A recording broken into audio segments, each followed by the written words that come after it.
သူတော်ကောင်းကိုပထမဘာနဲ့စံတင်ပြီးတော့တတ်မှတ်ရမလဲဆိုတာဒီစံကလေးတွေသိလို့ရှိရင်ကိုယ်တိုင်လည်းသူတော်ကောင်းဟုတ်မဟုတ်သေးရင်ဟုတ်အောင်ကြိုးစားဖို့ပဲဒါအကြည့်ကိုယ်မှဒီချင်းတွေမရသေးရင်ရအောင်ကြိုးစားဒီချင်းတွေရှိနေရင်ငါမှဒီချင်းတွေရှိနေပါလားသူတော်ကောင်းလက္ခဏာတွေငါမှရှိနေပါလားလို့ဒီလိုသိတော့လေအလွန်ဝမ်းမြောက်စရာကောင်းတာပေါ့မြတ်စွာဘုရားက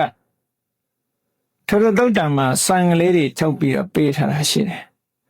သူတော်ကောင်းဆိုတဲ့ပုဂ္ဂိုလ်ဟာဘယ်လိုဟာလဲတဲ့နံပါတ်1ကသူတစ်ပါးကကိုယ့်ပေါ်မှာခြေဆုပြုခဲ့တာကိုအတိမတ်ပြုတတ်တဲ့ပုဂ္ဂိုလ်ဟာသူတော်ကောင်းတဲ့စာတစ်ချက်နော်နောက်တစ်ခုသူတော်ကောင်းလို့ခေါ်နိုင်တဲ့အကြောင်းအရာတစ်ခုဘုန်းကြီးတို့တွေမှတ်သားဖို့ရသူများအသက်မှ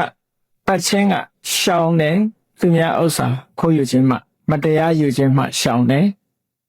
သူတော်ဘာသာမယာဖြစ်မှားခြင်းမှရှောင်တယ်လိန်ပြောခြင်းမှရှောင်တယ်အယက်သေးစာရှောင်တယ်ဆိုတဲ့ပုဂ္ဂိုလ်ဟာလည်းပဲသူတော်ကောင်းလို့သတ်မှတ်ကံကံဤအကျိုးကိုယုံကြည်ခြင်းယရဏသုံးပါးဤခုံကိုယုံကြည်ခြင်းလို့ဆိုတဲ့ကုသိုလ်ကောင်းမှုပေါ်မှာစိတ်ဝင်စားခြင်းစိတ်ကြည်နူးခြင်းဆိုတဲ့တရားတရားရှိတဲ့ပုဂ္ဂိုလ်ဟာလည်းပဲ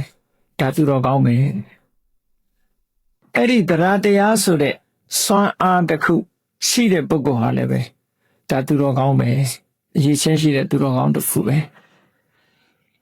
နောက်တစ်ခုကဘာလဲလို့ဆိုလို့ရှိရင်ဝီရိယကျုပ်ပန်းအထောက်မှုရှိဝီရိယဆိုတာဘာကိုပြောတာတော့ဆိုရင်မကောင်းတဲ့စိတ်တွေတွန်းလှန်ဖယ်ရှားဖို့စိတ်ကောင်းနှလုံးကောင်းမွေးဖို့ကြိုးစားအားထုတ်တာလောကမှာလူတော်လူကောင်းဆိုတာသူ့အလိုလျောက်ဖြစ်လာတာမဟုတ်ဘူးကိုတွန်းလှန်ဖယ်ရှားပြီးတော့မကောင်းတာတွေတွန်းလှန်ဖယ်ရှားပြီးကောင်းတာတွေလက်ခံကျင့်သုံးခြင်းဖြစ်တာသူတော်ကောင်းဖြစ်လာတာအဲ့တော့ကြိုးစားအားထုတ်မှုဆိုတာဘာလဲမကောင်းတဲ့စိတ်ဓာတ်တွေကိုယ်တဏ္ဍာမှာမရှိအောင်တွန်းထုတ်ဖယ်ရှားတယ်ကောင်းတဲ့စိတ်ဓာတ်တွေကိုမွေးမြူတယ်အဲ့ဒီလိုကြိုးစားမှုဟာမှန်ကန်တဲ့ကြိုးစားမှုလို့ဒီလိုခေါ်တယ်နောက်တစ်ခုကဘာတော့ဆိုလို့ရှိရင်တတိတဲ့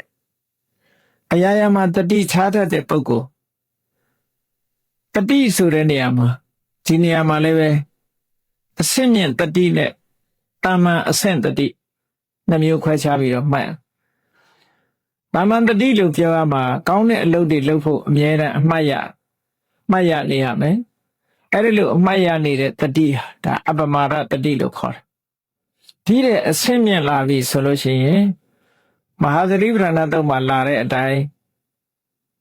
ကာယဝေဒနာစိတ်ဓမ္မလို့ဆိုတဲ့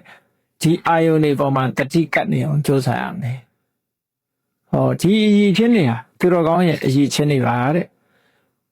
နောက်တစ်ခုကဘာလို့ဆိုရင်သမာဓိဆိုတာစိတ်တည်လေးလွင့်မနေဘဲနဲ့စိတ်ကလေးဟာအာယုန်တစ်ခုပေါ်မှာစူးစိုက်လိုက်တိုင်းငြိမ်သွားအောင်စုစည်းနိုင်တခါလူတွေကပြောကြတယ်လေစိတ်တွေလွင့်နေတယ်စုစည်းလို့မရဘူးနဲ့ပြောသမာဓိရှိပြီဆိုရင်စိတ်ဟာဘယ်ဘက်ကိုအာယုန်စိုက်လိုက်အားလုံးဟာစုစည်းပြီးသားဖြစ်သွားတယ်စုစည်းပြီးလို့ရှိရင်စိတ်ရဲ့စွမ်းအားတွေဟာတက်လာအဲ့ဒါလို့စိတ်ကိုစုစည်းနိုင်တဲ့ပုဂ္ဂိုလ်ဥပမာပဲအာနာပါနထွက်လေဝင်လေလေးရှုပြီးတော့လဲစိတ်ကိုစုစည်းလို့ရတယ်ပေါ့တခြားအာယုန်လေးတစ်ခုပေါ်မှာကောင်းတဲ့အာယုန်လေးပေါ်မှာလဲစိတ်ကိုစုစည်းလို့ရတယ်အဲ့ဒါလို့စုစည်းလို့ရလာတာတမာတိလို့ခေါ်တယ်ပေါ့အဲ့ဒါလို့စုစည်းနိုင်တာဟာလည်းပဲဓာတ်သူတော်ကောင်းမယ်သူယုံမှဆိုတာကြတော့မစုစည်းနိုင်ဘူးသူကအမြဲတမ်းဒီစိတ်ဟာလွင့်ပြန်နေမကောင်းတာတွေလုပ်ဖို့အမြဲတမ်းတွေးပြီးတော့စိတ်တွေကလွင့်ပြန်နေကောင်းတဲ့ဘက်မှာစိတ်ကိုစုစည်းလို့မရဘူးတဲ့နောက်တစ်ခုကပညာဆိုတာအခြေခံအပြင်ပြောမယ်ဆိုရင်လှုပ်တဲ့နာနဲ့မလှုပ်တဲ့နာခွဲခြားသိတဲ့ပညာမျိုးကိုပညာလို့ပြောတာဒီတဲ့အဆင့်မြင့်သွားလို့ရှိရင်ဘာလဲသတ္တဝါဆိုတာမရှိဘူးယုံနဲ့နှစ်မျိုးသာရှိတယ်ဒီယုံနဲ့နံဟာလည်းသူ့အကြောင်းကြောင့်သူဖြစ်တာလို့